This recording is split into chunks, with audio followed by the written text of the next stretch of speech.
Buenas tardes, ¿cómo están? Gracias por la invitación a este evento. La verdad es que hay muchísimas preguntas, ¿no? Los que estuvieron los 2 días se les deben haber disparado infinidad de incógnitas. Les cuento un poco cómo va a ser la modalidad de la charla.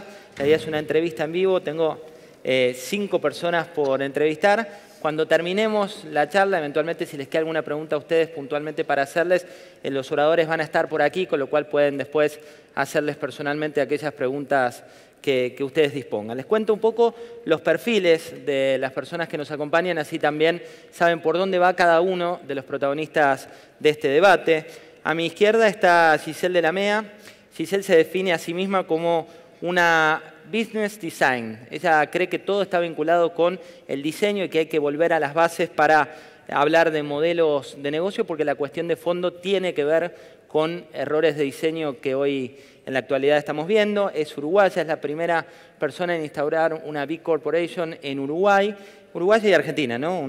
Sí, un híbrido. Un híbrido, dice ella, y también emprendedora serial. Después les voy a contar por qué la defino como tal. A su izquierda está Mariela Mosiuski. Mariela es socia de Trend City. El fallido tiene que ver con que Jimena Díaz Alarcón es su socia en Trend City. Las dos evalúan el consumo y van a hablar un poco de las tendencias, de lo que viene y cuánto hay de mito y cuánto hay de realidad en todo lo que estuvimos hablando durante estos 2 días.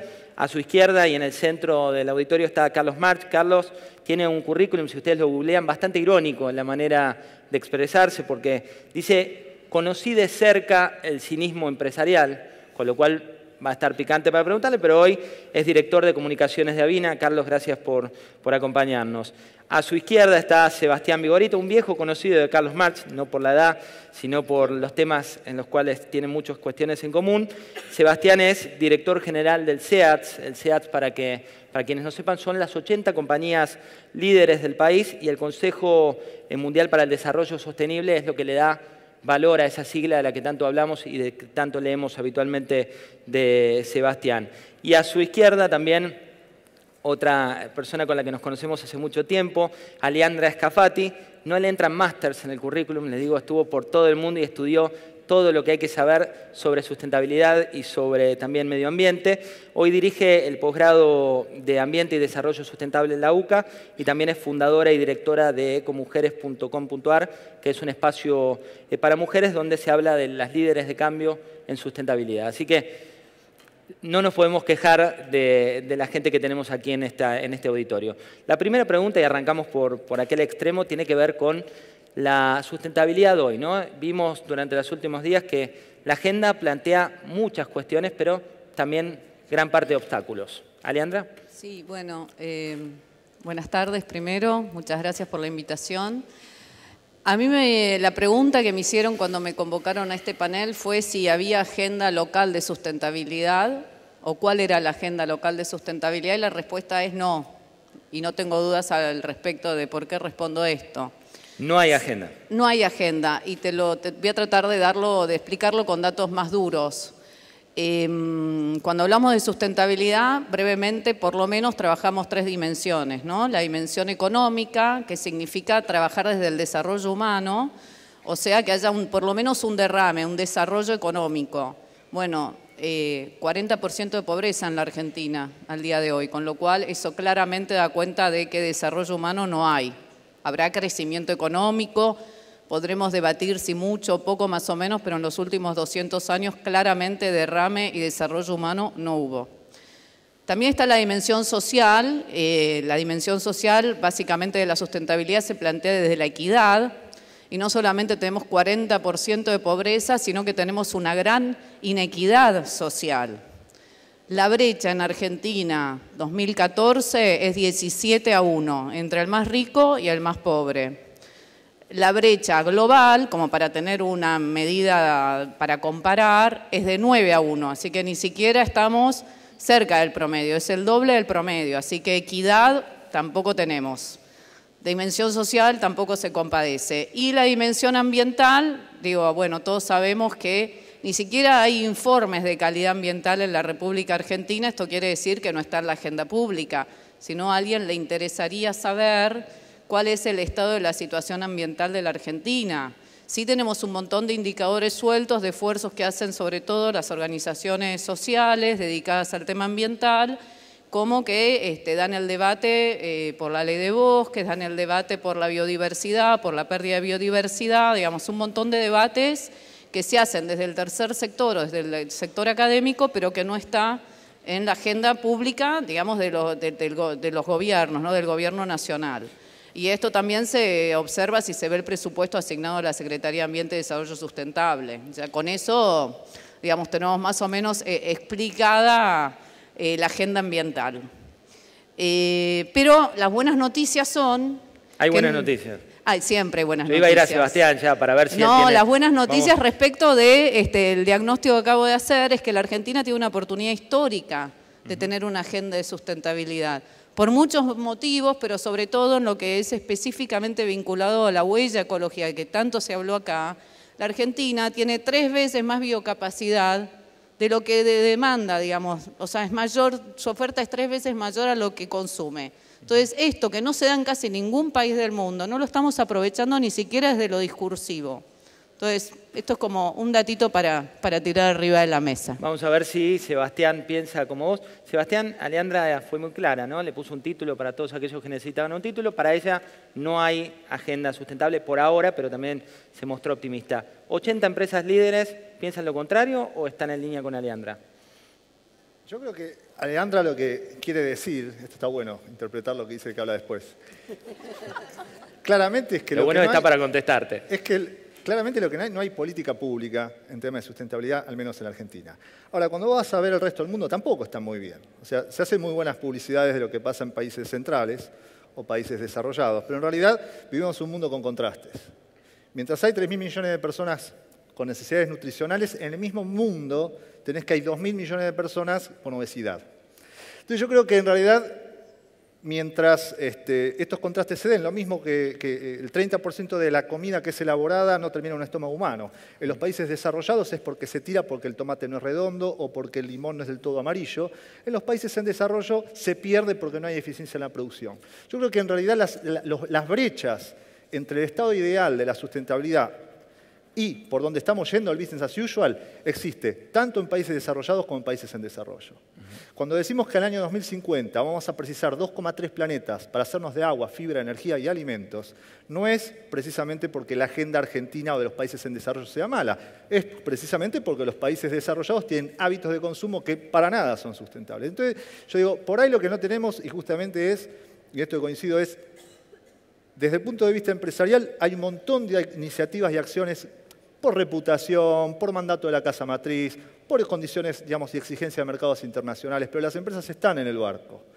Lo que tiene, y en esto voy a ser muy autocrítico, es que las acciones de las empresas no tienen escala. Yo te puedo contar, nosotros recopilamos 400, 500 casos empresariales, los sumás a todos y no tienen escala. ¿Y por qué no hay escala? Y no hay escala porque para que haya escala y multiplique, necesitas sí o sí que haya un actor, que es el Estado, tome un rol en esto. Lo único que genera escala acá es la articulación público-privada. Mientras no esté eso, vamos a seguir contando historias muy lindas, divertidas. Te voy a escribir artículos, como hacemos siempre en El Cronista, pero van a ser notitas de color. Carlos, cuando hablamos de esta escala y cuando hablamos del rol público y también del rol privado, hoy en la Argentina está muy instalado esto de unos contra otros, más que unos con otros. ¿Cuánto incide esta batalla que se da desde lo discursivo en la realidad y sobre todo en la agenda sustentable? Sí, yo creo que el uno contra el otro viene de antes. En la década del 90 el empresariado llevó puesta la institucionalidad del Estado, ahora el Estado quiere avasallar en el mercado y vivimos así.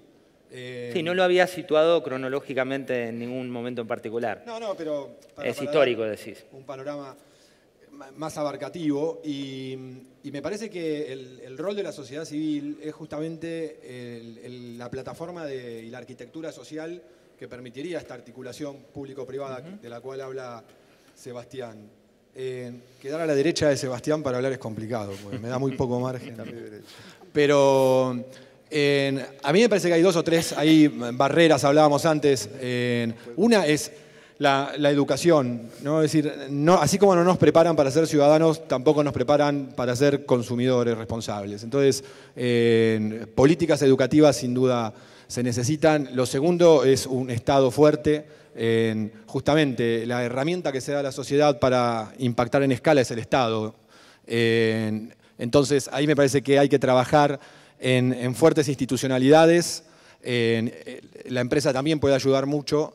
Y yo saludo a aquellas organizaciones que están impulsando espacios de participación a través, por ejemplo, de nuevas tecnologías. Change.org, por ejemplo. Si ustedes entran a Change.org, los ciudadanos están peticionando no solo al Estado, a las empresas. Eso me parece absolutamente novedoso, es gratis y está muy bien organizado. Entonces, ahí hay una semilla interesante. Y el otro punto es, falta también la parte de institucionalidad para construir las reglas de juego que le permitan a la empresa social, a la empresa B, anclar y tener justamente escala y que no sea la iniciativa de un grupo, sino políticas públicas que desarrollen a escala estos nuevos paradigmas para poder generar desarrollo, sustentabilidad, inclusión social.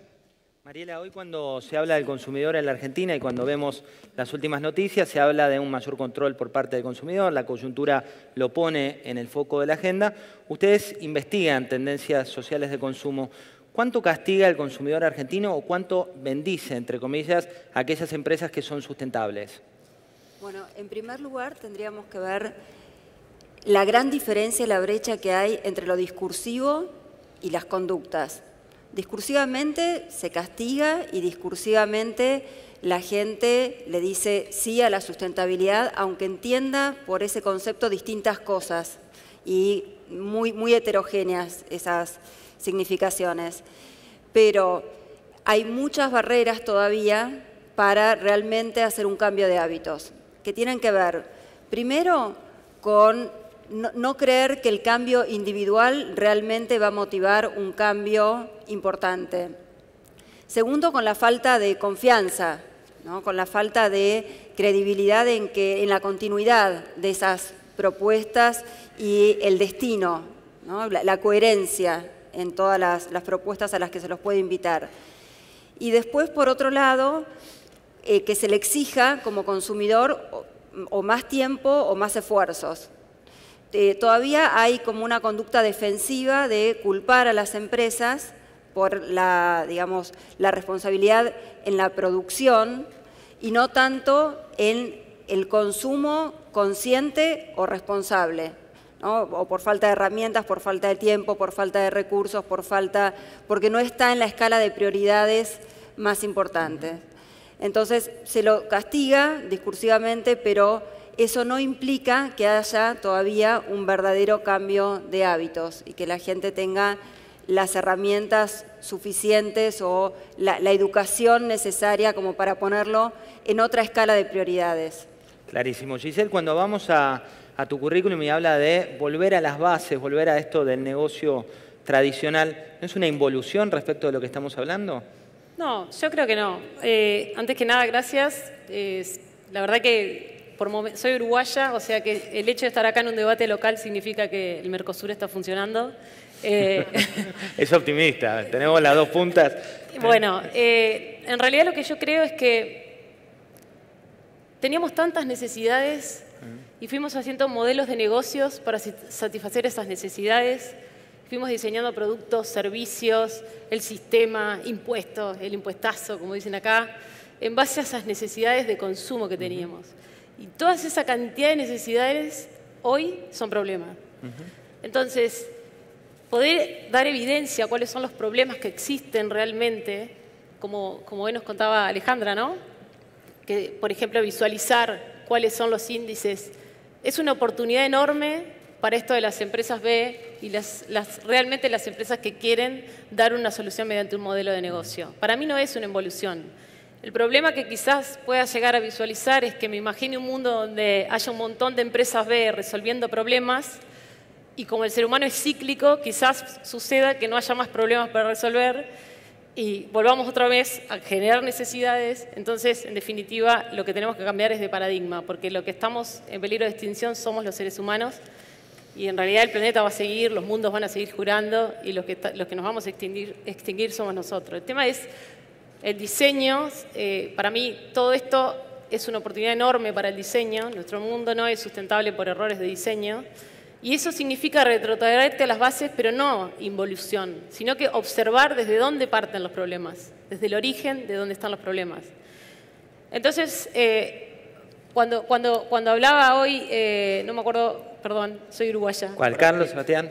Él, de Escala. Sebastián. Y hablaba de esto de los sectores que están tan divididos en la Argentina y demás.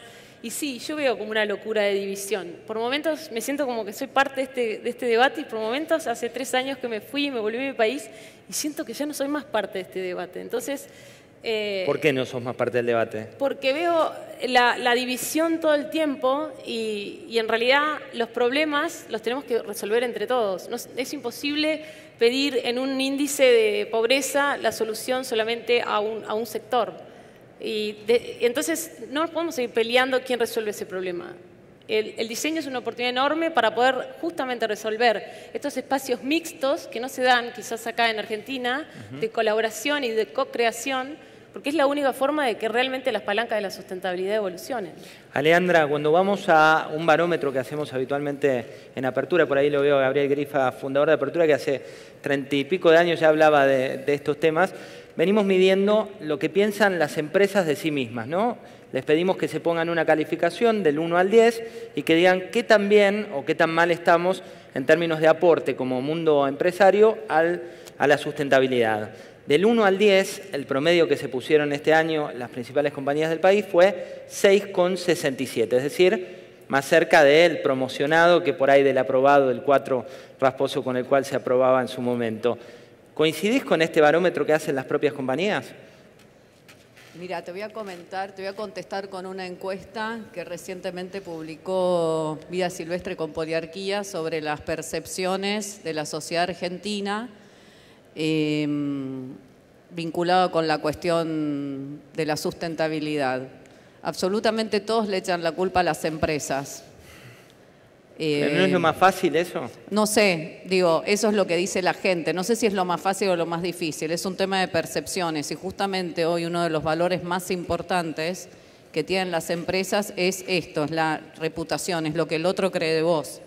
Así que si en Argentina, digamos, la mayoría de los entrevistados, encuestados, creen que la culpa la tienen las empresas, algo no deben estar haciendo tan bien. Comunicar, trabajar, digamos, no sé qué es eso que no están haciendo tan bien. Claramente los que están haciendo las cosas bien no lo están comunicando como corresponde. Por ahí tiene que ver con lo que dijo Sebastián antes, el tema de la atomización de las actividades, que por ahí en vez de pensar en plataformas de co-creación, cooperativas, trabajan en forma aislada acciones que entonces eso no tiene escala, entonces no se nota, entonces el fantasma sigue estando del lado de las empresas. Sebastián, cuando uno va a otra encuesta, ¿no?, que tiene que ver con 400 casos de opinión pública. Antes hablaba de líderes de empresas que gestionan sustentabilidad y que también en algunos casos tienen hasta puestos específicos de medio ambiente. Cuando vas a la opinión pública en general, 400 casos entre Gran Buenos Aires y a nivel nacional, te dice que la definición de un empresario en la Argentina hoy es: primero, corrupto; segundo, prebendario; y tercero, que trata de especular. ¿Cuánto hay de culpa del mundo corporativo y cuánto de una percepción global que también pega localmente? La percepción global del empresario es baja. El trust in business está, creo que más bajo en la historia, en los últimos 10 años fue cayendo y no se recupera. Los muchachos de Wall Street no nos han ayudado tampoco, digamos, se achicó un poco más la capacidad, pero hay que reconocerlo, hay una confianza en el empresariado, es baja. Los motivos no lo sé muy bien, pero yo creo que hay una crisis de liderazgo también. Crisis de liderazgo, cuando se habla, por lo general uno piensa que es en los políticos, o es... No, yo hablo de liderazgo a nivel político, a nivel académico, a nivel sindical y a nivel empresarial también. Me parece que estamos con un bagaje de herramientas de primer nivel, una caja de herramientas espectacular, pero que son del siglo pasado, para enfrentar desafíos del futuro que me parece que todavía no los tenemos. Yo creo que en realidad hay que ver el vaso medio lleno en esto. Yo creo que la sustentabilidad es una excelente oportunidad que tiene el empresariado de mostrar nuevamente que tiene un rostro humano, que está para satisfacer necesidades sociales y reconstruir un contrato social que a claras se extinguió. El contrato social hoy se extinguió. Hoy uno no puede legitimar su actividad simplemente porque tiene el formulario 14, la habilitación con el triplicado. Eso es, nos gusta o no, es insuficiente. Hoy te sacan la bolilla negra, una comunidad, un vecino, un grupo de vecinos, una comunidad originaria, ¿sí? Y te sacan la bolilla negra y tu operación no funciona. Mientras estamos con los abogados diciendo no puede ser, recurrámoslo, pero el intendente nos dijo que sí, ahora que no, que yo, la realidad te pasa por arriba. Entonces, eso te está mostrando que el contrato social está roto, o diría no roto, extinguido. Intentamos darle sobrevida, le hacemos respiración boca a boca, pero en realidad lo que hay que hablar es de otro contrato social. Hay que volver a demostrar justamente con la sustentabilidad que las estrategias de negocio contribuyen a la agenda de desarrollo territorial. Que esto es lo que es los objetivos de desarrollo del milenio, que terminan el año que viene, y no terminan mal, terminan con el 50% siendo bruto de sus objetivos cumplidos. A partir del año que viene son objetivos de desarrollo sustentable. O sea, quiere decir que hoy desarrollo sustentable es una, digamos, una redundancia. Y en los próximos 15 años la agenda de desarrollo, por primera vez en la historia, tiene al sector empresarial como protagonista. Carlos, ¿cuándo se va a producir el famoso punto de inflexión? ¿No? Porque hace tiempo venimos escribiendo y venimos investigando mucho sobre la tendencia, sobre lo que viene, pero ¿cuándo va a ser una exigencia realmente esta agenda de la que estamos hablando? No sé cuándo, pero un poco se liga a lo anterior, ¿no? Es decir, yo creo que cuando nos eduquen con otros paradigmas, seguramente se van a generar cambios, cuando haya una institucionalidad distinta se van a generar cambios. A mí me parece que mientras el paradigma del sistema productivo sea producir bienes rentables, y si económicamente me cierra, después impacta positivamente en el cuidado del planeta, no importa, si genera dignidad humana, no importa, fuerzo normas y fuerzo políticas públicas para producirlo rentable, me parece que ahí no va a haber cambio de paradigma. En la medida que pensemos en cómo generamos de los sistemas productivos bienes útiles, bienes que sí aporten positivamente al planeta, que garanticen dignidad humana y que las leyes y las políticas públicas promuevan inclusión social, me parece que ahí sí va a haber, por ejemplo, posibilidades de generar un punto de inflexión. Me parece que mientras la reputación de una empresa o de una marca se ligue a la publicidad, me parece que estamos en problemas. Yo me acuerdo cuando era chiquitito hacía atletismo y la profesora siempre me decía a sus marcas, y me lavaron el cerebro. Yo cuando tuve mi primer sueldo fui a comprar marcas. Y después crecí y me di cuenta que en realidad la marca tiene que estar atada a un valor, no a un spot publicitario. Y yo lo que noto es que falta muchísimo valor dándole consistencia a muchos productos que se producen desde una lógica de la rentabilidad y no desde ser útil a la sociedad. Mariela, hablando de marcas, ¿no? A tus marcas también te han llamado. Cuando uno va a la góndola ve que las primeras marcas, habitualmente el paraguas que tienen es mucho más sustentable, o al menos desde el claim que dan de publicidad y desde la comunicación que hacen. Cuando vas a la realidad, ¿cuánto hay de marketing y cuánto hay de una tendencia porque queda bien decirlo? Claro. Bueno, te podría contestar desde las creencias del consumidor y hablando del consumidor promedio, porque por supuesto hay distintos perfiles, desde el que es totalmente escéptico y que no confía y que siempre va a tomar cualquier iniciativa como escondida atrás de una conveniencia económica de la empresa, y entonces lo rechaza y es contraproducente, o un perfil intermedio que algo conoce y algo hace, hasta unos más militantes o los que consumen por estatus. En general, y como digamos la mayoría, hoy está más anclado en esta desconfianza inicial. Tiene que todavía atravesar esta barrera de si están ofreciéndome esto, seguramente en algo se ahorran. Y que tiene que ver mucho con lo que recién decían de la estrategia tiene que estar incluida en la identidad de la marca, no en una comunicación aislada y totalmente discursiva, porque si no, no le van a creer. Y lo que hoy es tal vez un diferencial, dentro de poco va a ser un commodity exigible para todos. Entonces, la necesidad de ir creando credenciales es de a poco, porque si no, no es coherente y no es creíble y no es legítimo ningún esfuerzo de comunicación.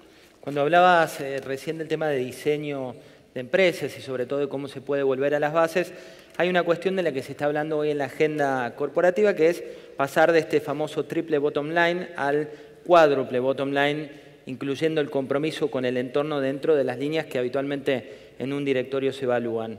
¿Cuánto hay de experiencia real y cuánto hay de aspiracional en esto? Sí, para mí la parte social ya incluye el entorno, o sea que para mí sigue siendo triple.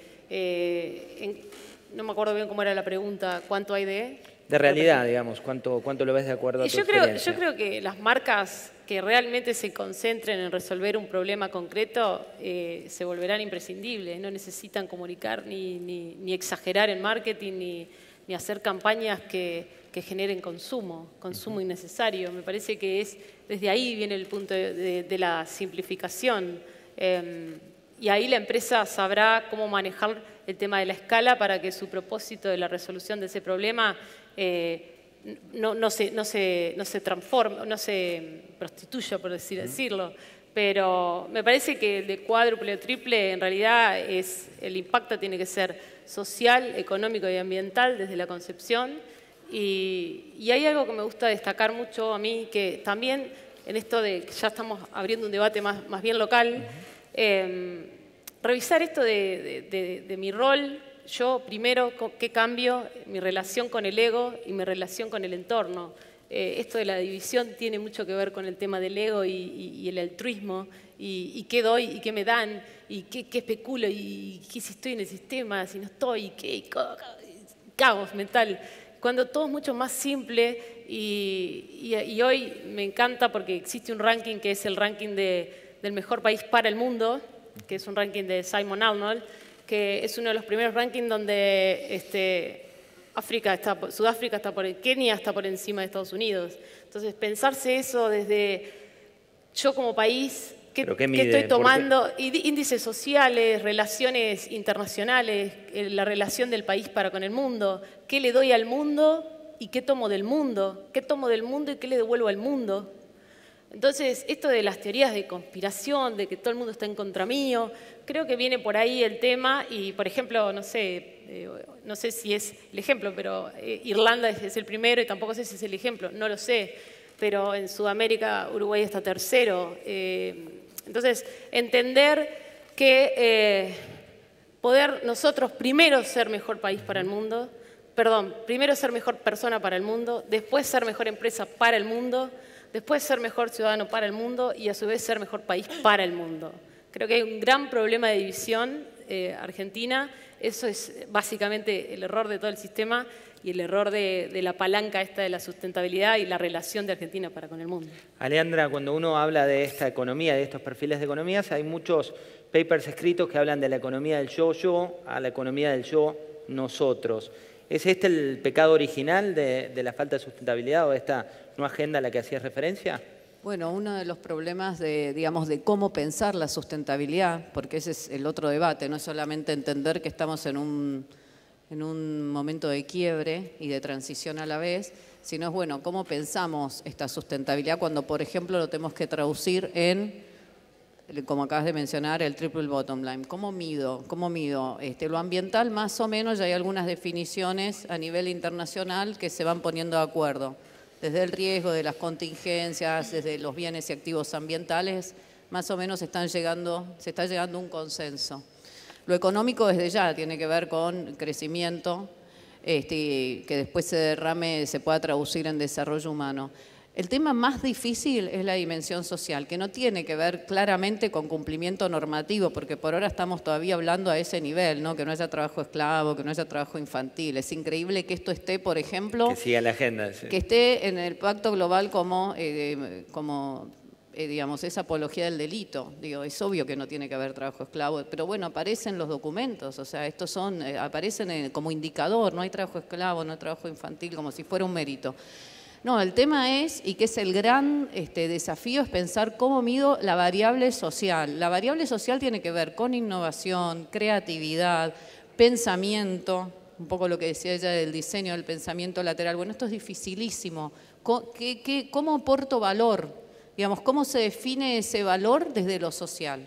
Este es el gran debate que se está dando y que realmente todavía no hay definiciones de ningún tipo en las mediciones. Por eso se habla de economía social, tampoco está muy definido cómo va a ser este nuevo modelo organizacional Si bien hay un montón de experiencias como el sistema B, en realidad son todas experiencias hacia la transición. Lo que no tenemos claro es cuál va a ser la nueva organización que surja de este nuevo, digamos, debate, de este modelo de transición que estamos claramente viviendo, pero que no sabemos qué es lo que va a resultar. Esto incluye todo tipo de organización, ¿no? Clarísimo. Sebastián, me pasa mucho en charlas y al moderar reuniones sobre sustentabilidad que me toca entrevistar por ahí a ejecutivos de empresas cuyo core business, cuyo foco de negocios no parece del todo sustentable. Te hablo de minería, te hablo de tabaco, te hablo de aquellas empresas que habitualmente no deberían dar cátedra por ahí de sustentabilidad. ¿Se puede tener un core que no sea pro sustentabilidad y hablar de estos temas, ser sustentable en una empresa que va contra las buenas costumbres, entre comillas? Yo creo que justamente lo fácil es hablar de sustentabilidad cuando producís leche descremada. Yo creo que lo difícil es hablar de sustentabilidad cuando tu margen es chico y pesado. Yo parto de la base siempre que vos tenés que tener dos niveles de legitimidad. Primero, el qué. O sea, lo que vos estás produciendo tiene que tener un fin y satisfacer una necesidad social. Hay productos que la gente no sabe, pero contribuyen a su día a día. Muchos metales provenientes de la minería contribuyen, otros no, pero muchos sí. La energía, todos dicen, no, bueno, pero es combustible fósil. Mirá, si hoy vos quisieras poner todas las renovables del mundo, no te alcanza, y menos si querés reducir la pobreza. Necesitas triplicar la oferta energética mundial. Entonces, todo tiene un qué. Una vez que vos terminaste con el qué, y decís, bueno, al final yo hago esto que es bueno, a la gente le gusta, pasás al cómo. ¿Cómo lo hiciste? Porque tu producto es bueno, es de buena calidad, buen precio. Ahora, ¿cómo lo hiciste? Tus proveedores tienen los mismos estándares que vos, y no sé, y el proveedor de un proveedor, y el que saca el tomate, porque vos vendés salsa, pero el que saca el tomate, trabajo infantil, no trabajo... Eso sí vos lo podés mejorar. Entonces vos por ahí producís, como vos le dijiste, tabaco, ¿sí? El qué no tenés legitimado, pero sí el cómo. Porque vos sos una empresa que por ahí tenés gente en blanco, modificás tu cadena de valor, eliminás algunos agrotóxicos y agroquímicos, y enfrente vos tenés otra compañía de tabaco, ¿sí? Que trabaja en negro, que vive del contrabando, etc. Pero ahí queda chueco, porque tenés el cómo y no el qué. La sustentabilidad, yo me siento cómodo cuando tenés qué y cómo. Cuando tu producto está legitimado intrínsecamente y encima cómo lo haces, es lo más sustentable posible. Hay que empezar a hablar de lo más sustentable, porque sustentable no existe. Carlos, cuando uno va al escenario actual, tanto de la economía argentina como algunas de las principales economías a nivel mundial, ves un escenario de freno, algunos lo llamarán estanflación, economía estancada con inflación, otros hablan directamente de una incipiente crisis. ¿Cuán importante es mantener esta sustentabilidad en escenarios de crisis y cuánto hay de realidad? Vos que podés decir, digamos, cómo es tu experiencia, cuánto hay de realidad que las empresas actúan sustentablemente cuando el escenario no cierra desde lo económico. Yo, la verdad que voy a hablar desde la ignorancia porque de macroeconomía no entiendo nada. De no, micro de los tampoco, casos puntuales, sabemos de qué. Como siempre. A mí me da la sensación que en la región, en América Latina, hay una buena oportunidad para empezar a pensar cómo damos un pasito en este modelo de exportación de recursos que tiene la región para empezar a construir valor agregado y exportar valor agregado.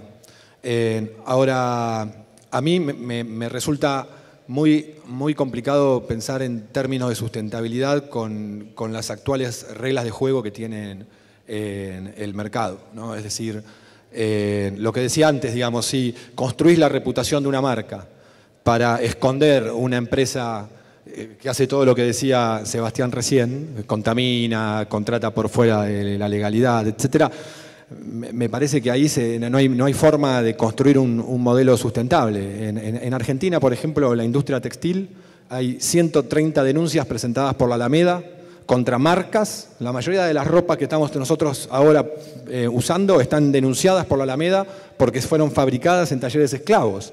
¿No? Entonces ahí tenés el claro ejemplo de una marca de glamour, etcétera, con una empresa, ¿no? Que trabaja y produce con trabajo esclavo. Entonces, yo no veo salida frente a esa dicotomía y en la región se repite claramente. Entonces, me parece que hay que construir en términos macro las reglas de juego para que podamos cumplirlas en lo micro, ¿no? Y me parece que hay herramientas, claramente, digamos, no sé, empresas B, lo veo a Pedro ahí, sos Pedro, ¿no? Porque no me gustaría confundir a nadie con Pedro. Tendría que estar acá Pedro, Sí, me es parece. Pedro. Las empresas B en su estatuto, corregime Pedro si me equivoco, pero en su estatuto ya te pone el impacto, ¿no?, social que va a generar esa empresa. Después el servicio o el producto que comercializa es una excusa. Entonces, me parece que hay muchas herramientas para poder empezar a pensar en esta nueva economía, pero necesitamos también actores e institucionalidad que le permitan a esos actores alcanzar escala. Mariela, cuando hablamos de actores, hablamos del consumidor desde las investigaciones que ustedes hicieron, pero poco de cuán responsable es ese consumidor al momento de ir de compras, ¿no? Algo que en el mundo sí ya está como más claro. En la Argentina, ¿cuán atrasados o cuán avanzados estamos?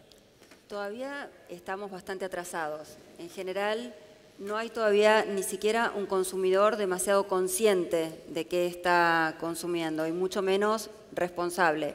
O sea, es un nicho todavía pequeño, pero que está creciendo porque sí es un interés y sí, tal vez en lo que dije antes pareció demasiado negativo, pero sí el consumidor valora cuando logra pasar esta barrera de la desconfianza y le cree a los valores que promueve esa marca y no un mero discurso o comunicación publicitaria nada más.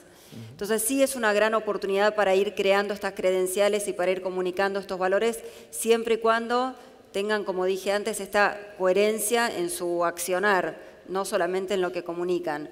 O sea, todavía hay un atraso, pero eso quiere decir que hay mucho para crecer. Hay mucho para hacer, para concientizar y para favorecer esa responsabilidad, porque desde lo discursivo sí adhieren, pero todavía no se logró un cambio de hábito real. Cuando uno va a las investigaciones, por ejemplo, una de la Ditela dice que el 97% de los fines de negocios inclusivos tienen como protagonistas a las microempresas y que sobre todo cuanto más pequeño sea el tamaño de la compañía, más fácil es sumarse a esta tendencia que parece cuanto menos irreversible para la mayoría. En tu caso, sos emprendedora, entre comillas, serial, tenés 2 emprendimientos y uno fue el primero como B Corp en Uruguay. ¿Qué te llevó a sumarte a esta tendencia? Y también, ¿es más caro, como piensan algunos, ser sustentable o eso es un mito? No, a mí lo que me llevó fue un propósito personal que fui contagiando a todo mi equipo y con las personas que venía emprendiendo. En realidad esto para mí es una enseñanza. Creo que acá tiene un gran referente que es Pedro Tarac, que está ahí sentado. Pero encontrar la alineación personal de lo que te gusta hacer con un propósito, eso te lleva a levantarte todos los días con ganas de hacer cosas. Yo lo escuchaba a él y decía el cómo y el qué. Pero la frase del Pedro es ¿para qué? Yo creo que no tenés que preguntarte cómo y qué. Primero tenés que preguntarte ¿para qué hago esto? El resto se alinea solo, es natural y es orgánico. Y creo que la clave está en tener la sustentabilidad como propósito y de eso hacer un negocio, pero no la sustentabilidad como negocio. A mí en lo personal lo que me llevó fue que sabía que tenía una herramienta poderosísima para transformar, que era el diseño. Y dije, ¿desde qué lugar me paro? Me cansé de diseñar productos que iban a una góndola, que solamente generaban consumo y que, bárbaro, hacía dinero, pero me sentía una deuda personal. Entonces, creo que no es ni el cómo ni el qué, sino que es el para qué. En una charla de sustentabilidad mencionamos una sola vez negocios inclusivos, en esto de que nos quedan 7 minutos, y creo que el hecho de no fragmentarnos y tratar de vivir un poco más integrados es lo que nos da la felicidad y lo que nos da las ganas todos los días de emprender. Y eso también tiene que ver en el para qué, en la identificación real de un problema. Yo no veo necesidades, para mí no existen más necesidades. ¿Cómo no existen más necesidades? Porque estamos confundiendo necesidades y fueron las necesidades, sentimos que necesitamos cosas y salimos a comprar cosas y ustedes piensan que necesitamos todo lo que nos rodea, tanta cosa, o sea, tenemos problemas y tenemos problemas serios y las necesidades nuestras o las necesidades de unos pocos han causado desigualdad social, han causado que hoy estemos en el límite planetario. Entonces, basta, no existen las necesidades. Es necesario que las empresas, las ONG, los políticos y nosotros mismos salgamos a resolver problemas. Alejandra, ¿no existen más las necesidades? Gracias. Las de necesidades. A ver, todos los días comemos, nos vestimos, estudiamos, vamos a trabajar. Entonces eso se resuelve, son necesidades que tenemos, digamos, y para eso consumimos. El tema es cómo consumimos, si lo hacemos en forma consciente, si tratamos todos los días de modificar nuestros patrones de consumo. Creo que una cosa es cómo consumimos y otra cosa es qué consumimos. El qué consumimos es lo que te cierra la necesidad, digamos. En todo caso es cómo consumimos. Si, por ejemplo, a ver, estábamos hablando en el panel anterior que era de consumo responsable, el típico caso de la empresa que vende detergente y te muestra en la publicidad la canilla que tira agua sin parar. Sí. Entonces digo, ese es el cómo consumo. Yo tengo que lavar el plato, puedo lavar el plato de diferentes maneras usando tanto el jabón como el agua de diferentes maneras. La necesidad es lavar el plato, necesito consumir tanto el recurso agua como el recurso jabón para lavar el plato. Bueno, lo que tengo que aprender es a consumir diferente, para lo cual falta mucha educación e información ambiental. Nos quedan 4 minutos para terminar el panel, por eso les voy a proponer un tuit, 140 caracteres a cada uno, con el que nos falta, es muy difícil, pero supongo que la suma de las partes, ya que estamos hablando de sustentabilidad, va a dar un concepto total. ¿Qué nos falta? Es el primer tuit y después vamos a ir por otro tuit de cuándo lo podremos lograr. ¿Qué nos falta como prioridad principal para lograr una agenda sustentable? Mientras el consumidor busque precio, el triple bottom line de la empresa va a ser profit. Carlos. Yo creo que nos falta democracia y mercado. Nos falta democracia construyendo bienes públicos y nos falta mercado construyendo bienes útiles. Mariela. Nos falta una educación más clara y coherente y creíble sobre el tema. Creo que nos falta evidencia, ser consciente de los problemas y hacernos cargo cada uno de nosotros. Alejandra. Educación. ¿Y cuándo podremos lograrlo? Sebastián. A partir de hoy. Está muy bien, está muy bien. Depende Bueno, creo que no nosotros. hace falta más tweets, ¿no? Es un gran cierre a partir de hoy. Es un poco la idea, ¿no? Cuando nos convocaron a hablar de sustentabilidad, cuando nos convocaron a hablar de proyectos, les digo, mejores especialistas que los que han tenido aquí en esta mesa no los he encontrado durante muchas charlas, y conclusiones donde cada uno haya estudiado tanto, algunos más informales, otros más formales, sobre un tema que hoy nos atañe, realmente es pocas veces visto. Muchos tweets, ¿no? Son los que podemos sumar. Si entre cada uno aportamos 140 caracteres de hechos y no de palabras, seguramente vamos a lograr que esta agenda, la que planteamos durante estos 2 días, sea la agenda que va a marcar los próximos años, no solo el próximo aquí en la Argentina. Muchas gracias por habernos acompañado. Gracias. Un placer enorme. Muchas gracias. Ya, igualmente.